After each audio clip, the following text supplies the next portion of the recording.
कि आपके सामने दो इक्वेशन मान लेते हैं, दे दिया। यहाँ समझिए बात को, दो इक्वेशन हमने लिख दिया। एक का नाम दे दिया 2x प्लस 3y बराबर 2, ठीक। इसको समीकरण 1 नाम दे दिया, ठीक ना। और दूसरा समीकरण दे दिया 3x प्लस 4y बराबर 4। ये जैसे में हम लिख दे रहे हैं अपने से। हमारे पास दो एग्जाम्पल इस तरह के हैं। अब यहाँ पे क्या होगा कि प्रतिस्थापन विधि में हम लोग क्या करते थे कि x का मान निकालने के लिए इसको हेर फेर करते थे हेने होने करके। इसमें क्या करना है कि हमको किसी एक को बराबर कर देना है, या तो x को बराबर करेंगे और नहीं तो हम लोग y को बराबर करेंगे। और बराबर करने के लिए क्या करते हैं, जस्ट अपोजिट गुना करेंगे। अब देखिए यहाँ पर 2x है ना, और यहाँ पर क्या है 3x है। हम अभी x को बराबर कर रहे हैं, तो 2x और 3x को बराबर करना है। तो बराबर करने के लिए जाहिर सी बात है कि अगर ऊपर में 3 से गुना कर दिया और नीचे में 2 से गुना कर दिए तो बराबर हो जाएगा कि नहीं हो जाएगा, होगा कि नहीं होगा। अब गुना कर दीजिए, यहाँ पर देखिए गुना करके, तो 3 दूनी का प्लस 3 का बराबर 3 दूनी का 6। और इधर देखिए 3 दूनी का प्लस 4 दूनी का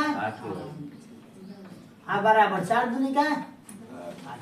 तो अब समझिए यहाँ पे कि क्या करता है, विलुप्त विधि है, विलोपन विधि है। ये को हमको यहाँ से हटाना है। तो हटाने के लिए आप देखिए कि दोनों प्लस में तो हट नहीं सकता है जिंदगी में कहीं भी।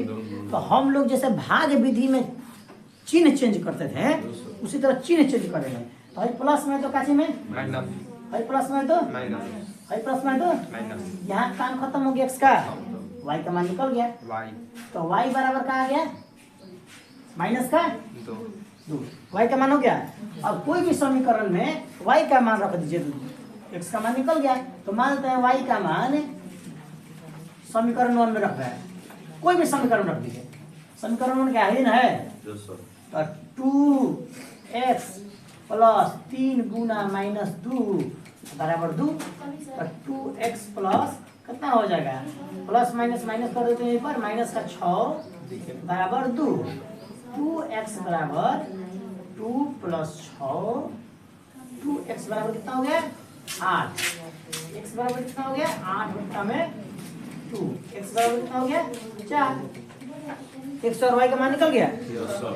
तो विलोपन विधि पूर्ण रूप से यहाँ पर खाली काम करेगा, मतलब और जो भी काम किया है x का मान हटा दिया और y का मान ले दिया। उसके बाद से वही काम होगा जो हम लोग इसके पहले वाला मैथ में कर रहे थे कि y का मान में पुट कर दिए, x का मान निकाल दीजिए। काफी आसान विधि है। एग्जाम में आपको हम लोग कब वो विधि पढ़ लिए अभी तक, ग्राफीय विधि पढ़ लिए, प्रतिस्थापन विधि पढ़ रहे हैं, बीजगणितीय पढ़ लिए, और अब विलोपन विधि पढ़ रहे हैं। एग्जाम में अगर आपका कहेगा कि प्रतिस्थापन विधि से निकाले तो निकालना है, विलोपन विधि से निकालना है तो निकालना है, ग्राफीय विधि से निकाले तो निकालना है। अगर कुछ नहीं कहेगा तो उसमें से जो सबसे आसान विधि आपको लग रहा है कोई भी विधि से x और y का मान निकाल दीजिए। अगर नहीं कहेगा तो, और कंडीशन दे दिया कि भैया हम कह रहे हैं, तो आपको वही विधि से निकालना होगा।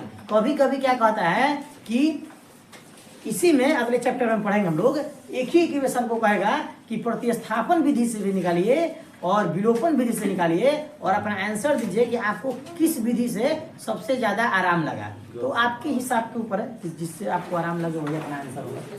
चलिए